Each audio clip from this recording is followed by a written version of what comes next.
महाराज जी के आज के विशेषांक में रक्षा सूत्र परिवार के सभी सदस्यों का हार्दिक स्वागत है। बाबा जी के भक्तों को राम राम। वर्ष 1962 में महाराज जी सिद्धि माँ तथा उनके पति अब स्वर्गीय श्री तुलाराम शाह जी के साथ अपने एक भक्त श्री कुंदन लाल शाह को, जो उस समय गंभीर रूप से बीमार थे, दर्शन देने श्री प्रेमलाल माथुर की कार में रानीखेत तक जा रहे थे। आधे मार्ग में ही महाराज जी के मुख से एकाएक निकल पड़ा, श्यामलाल बहुत अच्छा आदमी था। श्यामलाल तुलाराम जी के समधी थे। उनके लिए बाबा जी द्वारा था शब्द का प्रयोग सुनकर श्री सिद्धि माँ का माथा ठनका और रानीखेत पहुंचकर थोड़ी देर बाद उनकी शंका की पुष्टि भी हो गई। टेलीफोन द्वारा सूचना मिली कि जब ये लोग मार्ग में ही थे तभी नैनीताल में श्यामलाल जी की हार्ट फेल हो जाने से मृत्यु हो गई। सर्वद्रष्टा बाबा जी ने सब कुछ देख लिया था। कुछ देर रानीखेत में रहकर ये पुनः नैनीताल को लौट चले, परंतु कैंची ग्राम पहुंचने पर महाराज जी गाड़ी से उतर गए और पैरापेट पर जा बैठे। तिवारी जी को बुलवाया गया। कुछ देर वार्तालाप के बाद 20 वर्ष पूर्व महाराज जी के दर्शन की और उनके वचनों की 20 साल बाद तिवारी जी को स्मृति हो आई। तभी तिवारी जी से जानकर भी अनजान बने बाबा जी ने खोद खोद कर स्थान के बारे में पूछताछ प्रारंभ कर दी। नदी पार एक गुफा में उत्तराखंड के प्रसिद्ध सिद्ध श्री सोमवारी बाबा रहा करते थे। धूनी जमाए और पास में बने हवन कुंड में हवन भी होता था। बाद में वहाँ प्रेमी बाबा भी रहे। तब महाराज जी ने वह स्थान, वह गुफा देखनी चाहिए।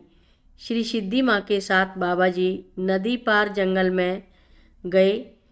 वहाँ शिला आसन पर बैठे और वर्तमान कैंची धाम को अपनी चरण रज से विभूत किया।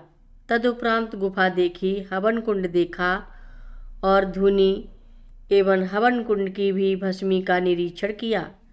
दूसरे दिन बाबा जी की आज्ञा से घास एवं कुछ जंगली पेड़ों को हटाकर इस धूनी को चबूतरे से ढक दिया तो जंगलात के हालकारों ने आपत्ति की। बाबा जी ने अपने भक्त, तत्कालीन कंजरवेटर तथा चीफ से संपर्क स्थापित कर शीघ्र ही लीज में कैंची जंगल की वह भूमि, जो आज मंदिर एवं आश्रम से आच्छादित है, अधिगृहित करवा ली और इसके साथ ही कैंची धाम की स्थापना का भी श्री गणेश हो गया। 20 वर्ष पूर्व 1942 की मनसा शक्ति अपना रूप स्वरूप देने लगी। वर्ष 1962-63 में ही बाबा जी के लिए रामकुटी बन गई। उपरांत उक्त चबूतरे के ऊपर गुफा का कुछ भाग लिए हनुमान जी का मंदिर बन गया, जिससे सटकर श्री लक्ष्मी नारायण मंदिर, शिव मंदिर और कीर्तन हवन, जिसके एक भाग में बाद में बाबा जी ने श्री वैष्णो माता जी के मंदिर की स्थापना की व्यवस्था करवा दी थी। देखते देखते खड़े हो गए। साथ में कुछ आवासीय कुटिया भी बन गईं। बेहद जंगल एवं बड़ी बड़ी चट्टानें हटाकर भूमि को समतल कर दक्षिण की ओर कुछ ऊंचाई में अद्वैत आश्रम भी बन गया।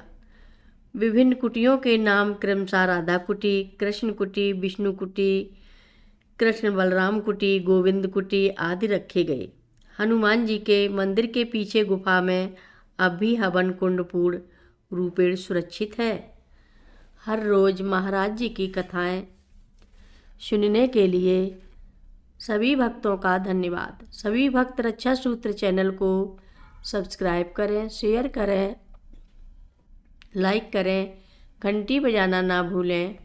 कमेंट बॉक्स में लिख भेजें, जय नीप करोरी बाबा जी महाराज। सभी भक्त मिलकर बोलो, नीप करोरी बाबा जी महाराज की जय जय बोलो, सिद्धि माता की जय जय बोलो, जय श्री राम बोलो।